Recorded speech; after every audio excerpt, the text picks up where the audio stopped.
Operation सिंदूर के बारे में जानकारी देंगे। কাশ্মীরে হামলা নিয়ে উত্তেজনার মধ্যে মঙ্গলবার গভীর রাতে পাকিস্তানের কয়েকটি স্থানে ক্ষেপণাস্ত্র হামলা চালিয়েছে ভারত।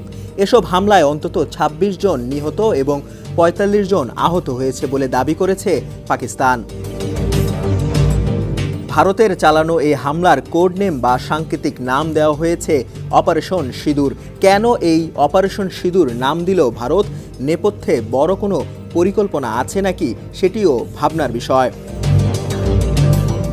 ভারত বলছে গত ২২ এপ্রিল ভারত নিয়ন্ত্রিত কাশ্মীরে ভারতীয় পর্যটকদের ওপর সন্দেহভাজন বিদ্রোহীদের হামলার জবাবে চালানো হয়েছে এই হামলা।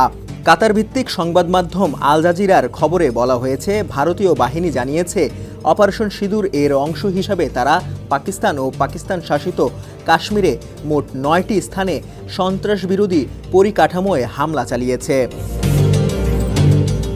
ভারতীয় সংবাদ মাধ্যম ইন্ডিয়া টুডে জানায়, অভিযান সিঁদুর পাকিস্তানের উদ্দেশ্যে একটি বার্তা।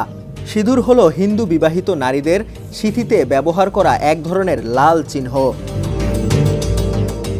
সামরিক বিশ্লেষকদের মতে অপারেশন সিঁদুর নামকরণের মধ্যে ভারতীয় সেনাবাহিনী তাদের দেশের সার্বভৌমত্ব ও নাগরিকদের নিরাপত্তা রক্ষার প্রতি তাদের অটল প্রতিশ্রুতি প্রকাশ করেছে।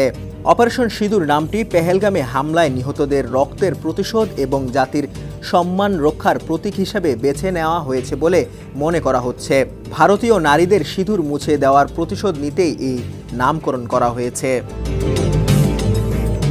সংবাদ মাধ্যমটির প্রতিবেদনে আরও বলা হয়েছে, সিঁদুর নামটি শুধু সন্ত্রাসবাদের বিরুদ্ধে ভারতের কঠোর অবস্থানই নয়, বরং জাতীয় গর্ব ও ঐক্যের প্রতীক হিসাবেও কাজ করছে। এছাড়া সিঁদুর শব্দটি সিন্ধু নদীর সঙ্গেও সংস্কৃতভাবে সম্পৃক্ত।